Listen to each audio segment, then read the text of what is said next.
നമ്മുടെ ഓണസദ്യയിലെ അടുത്ത വിഭവം പാവയ്ക്ക കൊണ്ട് ഒരു കിച്ചടി വെക്കാം. അതിനായിട്ട് ഒരു പാവയ്ക്ക കഴുകി വൃത്തിയാക്കി എടുത്തിട്ടുണ്ട്. 2 പച്ചമുളക് കൊടുത്തിട്ടുണ്ട്. ഇനി ഇതിനെ നമുക്ക് അരിഞ്ഞ് തയ്യാറാക്കി എടുക്കാം.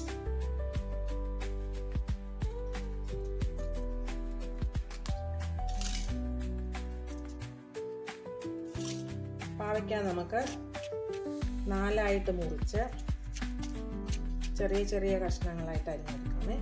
കനം കുറച്ച്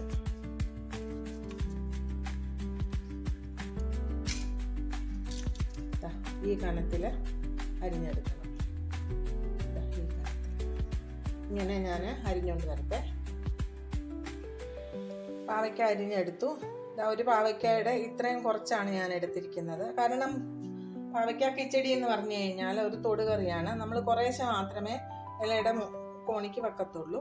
അതുകൊണ്ട് കുറച്ചുണ്ടാക്കാൻ വേണ്ടിയിട്ട് ഞാൻ അത്രയും പാവയ്ക്ക മാറ്റി വെച്ചിട്ട് ബാക്കിയുള്ള പാവയ്ക്കയാണ് എടുത്തിരിക്കുന്നത്. ഇനി 2 പച്ചമുളക് എടുത്തിട്ടുണ്ട്.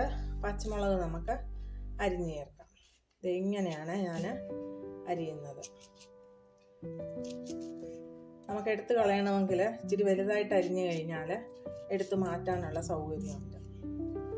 ഇനി നമുക്ക് ഒരു ചീനിച്ചട്ടി അടുപ്പത്ത് വെച്ചിട്ട് ഈ പച്ചമുളകും പാവയ്ക്കായും നന്നായിട്ടൊന്ന് വറുത്തെടുക്കാം. നമ്മുടെ ചീനിച്ചട്ടി മൂത്തു. വെളിച്ചെണ്ണ ഒഴിച്ചു കൊടുക്കാം.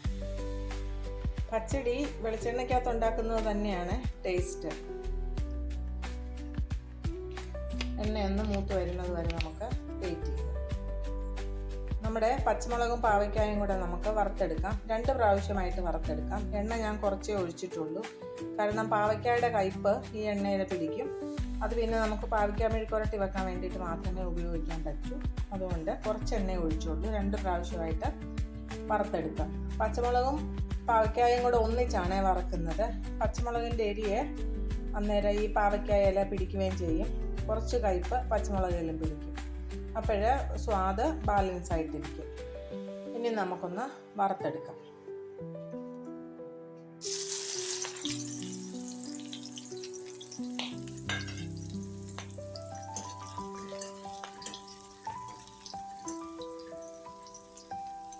തീ കുറച്ചിട്ട് മൂത്ത് വരുന്നത് വരെ നമുക്കൊന്ന് വെയിറ്റ് ചെയ്യാം. നമ്മുടെ പാവയ്ക്കാതെ നന്നായിട്ട് മൂത്ത് വന്നിട്ടുണ്ട്. ഇനി ഇത് നമുക്കിങ്ങ് വാങ്ങിയെടുക്കാം.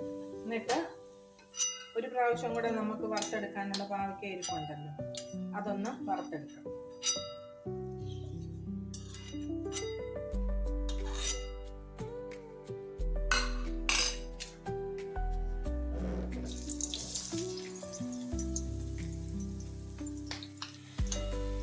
പാവയ്ക്ക മൂത്ത് വരുന്നത് വരെ നമുക്കൊന്ന് വെയിറ്റ് ചെയ്യാം.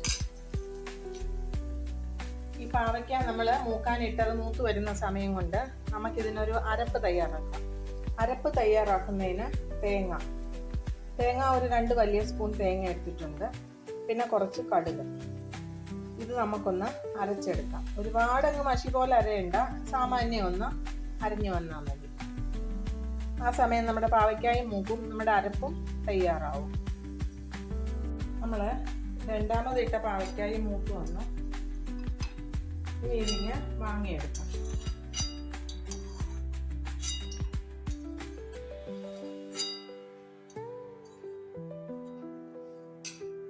ഈ വെളിച്ചെണ്ണ നമുക്കിനി ഊറ്റിയെടുക്കാം. ചീനിച്ചട്ടി ചൂടായിട്ടിരിക്കുന്നത് കൊണ്ട് ഇതിൽ തന്നെ നമുക്ക് പച്ചടി തയ്യാറാക്കാം. നമ്മൾ അരപ്പ് തയ്യാറാക്കി വെച്ചിരിക്കുന്നത് ഈ ചീനിച്ചട്ടിക്കകത്തോട്ടൊന്ന് ഒഴിച്ച് തേങ്ങ എന്ന് വെന്ത് വരുന്നത് വരെ, എന്നാൽ ഒരുപാട് നേരം വേവിക്കരുത്. കാരണം കടുക് കഴിക്കും. അരകല്ലിൽ അരക്കുകയാണെങ്കിൽ തേങ്ങ അരച്ച് കഴിഞ്ഞിട്ട് കടുക് നമ്മൾ ചതച്ചെടുക്കും. മിക്സിയിലാവുമ്പോൾ അത് നടക്കത്തില്ല. അതുകൊണ്ടാണ് ഒന്നിച്ചിട്ട് അരയ്ക്കുന്നത്. അല്ലെങ്കിൽ കടുക് മിക്സിയിൽ തേങ്ങ അരച്ച് കഴിഞ്ഞ് കടുക് ഇട്ട് കഴിഞ്ഞാൽ കടുക് ചതയത്തില്ല. അതുകൊണ്ട് നമ്മൾ ഒന്നിച്ച് ചെയ്യുന്നു. ഇനി ഇത് ഈ അരച്ച് വെച്ചിരിക്കുന്ന തേങ്ങാക്കൂട്ട് നമുക്ക് ചീനിച്ചട്ടിയിലോട്ടിട്ടൊന്ന് ചൂടാക്കിയെടുക്കാം.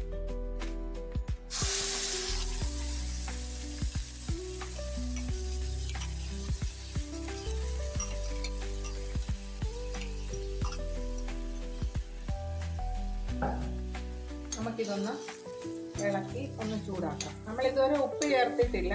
ഉപ്പ് നമുക്ക് തൈരും കൂടെ ചേർത്ത് കഴിഞ്ഞ് ലാസ്റ്റിൽ ഒന്ന് ചേർത്താൽ മതി. കാരണം ഇപ്പം നമ്മൾ ഉപ്പ് ചേർത്ത് കഴിഞ്ഞ് പിന്നെ നമ്മൾ തൈര് ചേർക്കുമ്പോൾ തൈരെങ്ങാനും പിരിഞ്ഞു പോയാൽ പച്ചടി കാണാനും കഴിക്കാനും ഒരു സുഖം കാണത്തില്ല. നമ്മുടെ അരപ്പൊക്കെ ഒന്ന് ചൂടായി, നമ്മൾ ഗ്യാസ് അങ്ങ് ഓഫ് ചെയ്യാം. ഇനി നമുക്കിതിലേക്ക് ഈ പാവയ്ക്ക അങ്ങോട്ട് ഇട്ട് കൊടുക്കാം.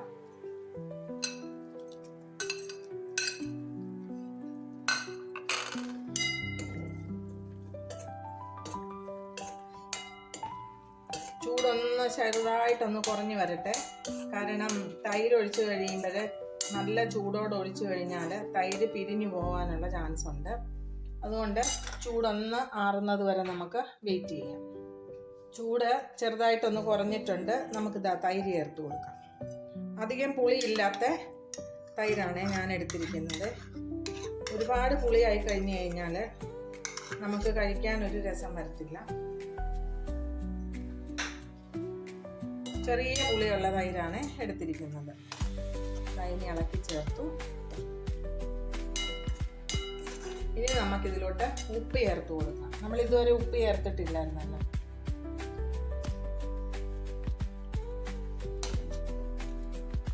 നമ്മൾ ഉപ്പ് ചേർത്ത് കഴിഞ്ഞ് തൈര് ചേർക്കുമ്പോൾ ചിലപ്പോഴെങ്ങാനും പിരിഞ്ഞു പോയി കഴിഞ്ഞാൽ പച്ചടി കാണാനും കഴിക്കാനും ഗുണമില്ലാതായി പോകും. ഇനി ഇതിന് ഉപ്പുണ്ടോ എന്ന് നമുക്കൊന്ന് നോക്കാം. ഒരു സ്വല്പം ഉപ്പും കൂടെ വേണേ.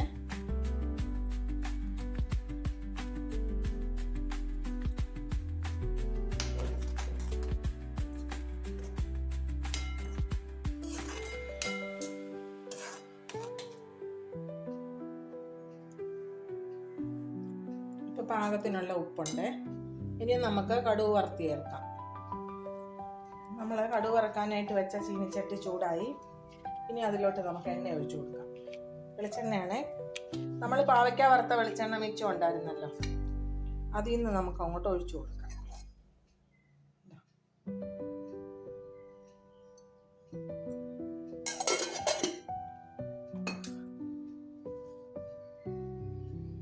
കടുക് ഇട്ട് കൊടുക്കാം.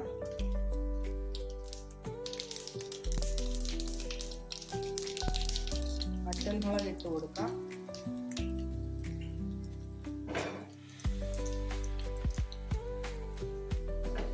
വറ്റൽമുളക് മൂത്ത് വന്നു. നമുക്ക് കറിവേപ്പില ഇട്ട് കൊടുക്കാം. ഗ്യാസ് ഓഫ് ചെയ്തു. ഇനി നമുക്ക് ഇത് പച്ചടിയിലോട്ട് ഒഴിച്ചു കൊടുക്കാം.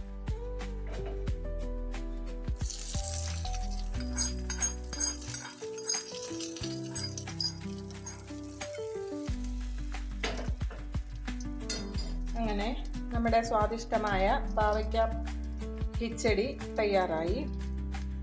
ഒരു തൊടുകറിയാണിത്. നല്ല ടേസ്റ്റാണ്. എല്ലാവരും ഒന്ന് ഈ ഓണത്തിന് ഇതൊന്നുണ്ടാക്കി നോക്കും.